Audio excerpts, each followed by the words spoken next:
The following podcast is rated D for dumb. You're listening to Dumbing It Down with Dave, the fastest podcast on earth. Listen to Dave commute to and from work on the New York State Thruway in his 2008 Kia Rio LX. He talks about pragmatism, truth, happiness, and the search for it all. Join Dave as he asks and tells you how life ought to be. And now, here's Dave. Hey everybody, welcome to Dave. Welcome to Dumbing It Down with Dave. Are you ready to dumb it down? That's fantastic. I appreciate it. You know what day is today? You know what day is today. What day is today? Did you say hump day? Did you say hump day? You'd be wrong. Yesterday was hump day, wasn't it? Today's Thursday. Today is February 14th. It is 11:30 in the morning, and I am just leaving Walmart in Rensselaer, New York. Why?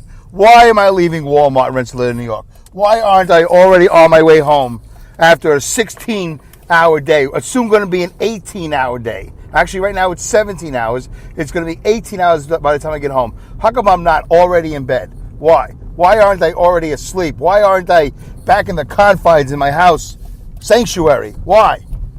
Because it's Valentine's Day. Is it Valentine Day or is it Valentine's Day? Not Valentine, right? Not Valentine, it's Valentine. Yeah, it's Valentine Day, Valentine's Day. You're my Valentine. So Valentine's, I don't know. Apostrophe S, no apostrophe S, I don't know. Ridiculous holiday. Yeah, I'm going to rant a little bit. You've heard this before? Then fine. If you haven't heard this before, I'm going to rant. Really? Really? We need a calendar day? If you don't know the show, my name is Dave Canyon. I'm a truck driver, and I'm a pragmatic.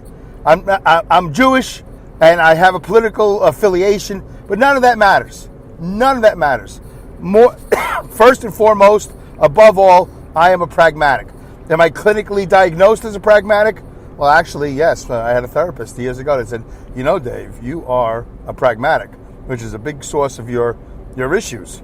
And I was like, wow, I never knew that before. So since then, I have kept that. I have kept pragmatic, and I'm trying to get deep into it because I do like pragmatism. I do like being pragmatic. I do like being practical. And I do like following my own heart, my own voice, my own brain. I like doing that. And my own heart tells me to do things what I want to do on the days I want to do them. Same thing with my brain. Same thing with my mouth. Same thing with the rest of my body. I want to do it on the day I want to do it. I want to have turkey on the day I want to have turkey. I want to have any kosher delicacy on the day I want to have kosher delicacy. Not because it's Passover. By the way, I want to thank Anita Bryant. A lot of people don't like Anita Bryant. I think she's passed away now. But years ago, she was very controversial because she was some sort of a Miss America type of person. And then she started selling orange juice. And then she got in trouble for some comments she made, some anti-homosexual comments I think she made. I don't really know for sure. By the way, did you know I'm live? I'm live right now. Yeah, I'm live. I should go into the chat to see if anybody's there. I mean, if you're in the chat, say something and I'll go to it. I'm afraid to go to it, and I'm afraid that I'm going to lose my live feed. I tried to go live the other day, and it screwed up. But Anita Bryant was a Florida orange, maybe Tropicana, I don't know. She was an orange person, spokesperson, former Miss America type of person. You know, attractive, you know, for that period of time. Probably attractive. I don't even remember what she looks like, black hair. And she made an anti-homosexual comment. But before she got into trouble, part of the Orange Growers of America, or whatever thing she was a spokesperson for, they said orange juice is not just for breakfast anymore. She was very open-minded about that. She wasn't like, wait a minute, what? My Catholic conservative beliefs say orange juice is only for breakfast. No, she was like, yeah, of course. Are we really going to discuss this? Let me get on TV. I want to tell the world. That it's not just for breakfast anymore. And they were like, yeah, let's do that. Anita's, wow, she's crazy, you know, for a Miss America, for a Catholic conservative. I just assumed she's Catholic. I don't know what she was. But, let's put her out there on TV. People will love it. And she went up there and she said, orange juice is not for breakfast, just for breakfast anymore. Like at one point in time, it was like, yeah, man, that's it. After 9 a.m., no more. But yeah, after she made it so, that's it. People were drinking orange juice like crazy all day long. And then, we went from, quarts to half gallons to gallons, then to 2-packs. They would wrap them in plastic. It went crazy. The orange industry went nuts.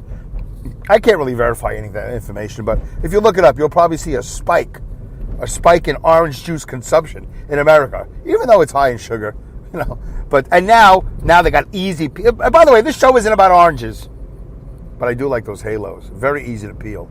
I like the convenience of, and that is genetically modified oranges, aren't they? They're genetically modified. So I can't say to Monsanto, hey, I really hate you. I'm like, somebody, maybe it wasn't Monsanto, but somebody learned how to make, an orange peel easy. Somebody genetically modified the orange seed, and I do appreciate that.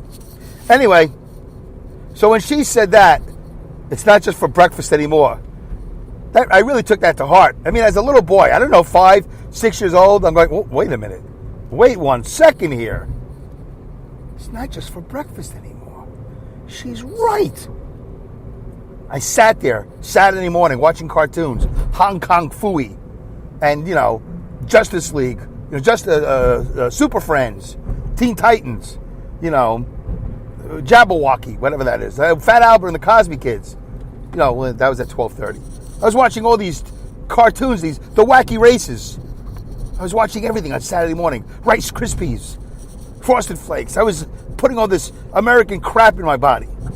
And then Anita Bryant in her white dress with her black hair, former Miss America or whatever she was, said to the whole world, orange juice, maybe even oranges, I think it was orange juice, she said, it's not just for breakfast anymore. I took it to heart. And I started to think about it. I started to picture the quart or carton of orange juice in the fridge going, that's ridiculous. I got to wait 24 hours before I can have another sip. It's got vitamin C. I shouldn't have to wait. So that's it. Turned my life around. Not because of the orange juice consumption. Because she opened my eyes to the possibility that not everything is what it appears to be. What they try to tell you. And she was saying something different. And I thought that was pretty radical. I was like, yeah, I'm 5 years old, I'm 6 years old, but I'm going to take a stand. I'm going to drink orange juice anytime I want. That's right. I might even drink it out of the carton. Of course I did. And who drinks orange juice out of a glass? You're 6 years old. Your parents are asleep. You're watching Saturday morning cartoons. I poured the milk into the cereal, the cereal bowl. Orange juice, come on, I'm going to take a shot. Just going to take a shot. That's it. Open up the carton, put it back. Try not to open it the wrong way. I always felt like an idiot when I would open milk and orange juice cartons the wrong way. That's what's the good thing about caps. You really can't screw up a cap. Anyway, so, and by the way, if you know my number, if you know my cell phone number and you're listening live, try to send me a text. If you're listening live, send me a text. I'm not going to give out my number, but if you have my number, send me a text. Maybe I'll see it while I'm doing the show live. Maybe it's going to interrupt the show and cut it off. Sometimes I do things on this phone and the slightest thing cuts it off. So, according to this, I'm still recording. Yeah, I'm 9 minutes in. So, what does that have to do with Valentine's Day? Well, that started me on a whole string of thought. Thought of why? Why do I need the calendar to tell me what to do? I know what to do, and I know when to do it. I know to do anything I want, anytime I want, anywhere I want. And by the way, this all didn't happen on that same day. It started with orange juice isn't just for breakfast anymore. And then it just manifested. So Anita Bryant was like a gateway to, ironically, the gateway to free thinking. Considering how, anti-homosexual she was. But she was really pro-orange juice. Pro 24-hour orange juice. And I'm sure she got paid for that. Maybe she really didn't feel that way. Maybe she just needed a job. I don't know what else she did for a living. What else she did other than be a former Miss, America or Miss USA or whatever she was. Miss Florida, maybe. I mean, how could she not be Miss Florida? She probably was honorary Miss Florida. honorary Miss Orange Juice, honorary Tropicana, all the honoraries for all the good that she's done. But she said one thing, and I think that kind of destroyed her. But, gay people, lesbians, gay, transgender, I'm sure they have forgiven her by now and are drinking orange juice. I mean, can you imagine somebody to this very day, 49, 48 years later, still not drinking orange juice because of that? Or not eating oranges because of that? That would be a little crazy, don't you think? That would be like amazing. What dedication. If you're a gay, a lesbian, a gay. If you're a gay, a lesbian, or a transgender person, somebody who holds a grudge against Anita Bryant and the orange growers of America, or Tropicana to this very day, if you haven't had a sip or a taste of that delicious citrus product in the last 47, 48, 49 years, please tweet me at dumbwithdave, D-U-M-B, at dumbwithdave, or email at me at dumbingitdownwithdave@yahoo.com. I'd love to hear your story if you're still holding out. Does that mean you can't have a tangerine? I don't know. Is that the same thing? They're different, right? Tangerines. Or a clementine, right? Clementines? Clementine? I don't know. But it was a gateway to open thought, to free thought. I started thinking, geez, how ridiculous it is. Every year. Well, every year, of course, you're going to have New Year's. You can't have New Year's on another day. But really, I mean, you could celebrate the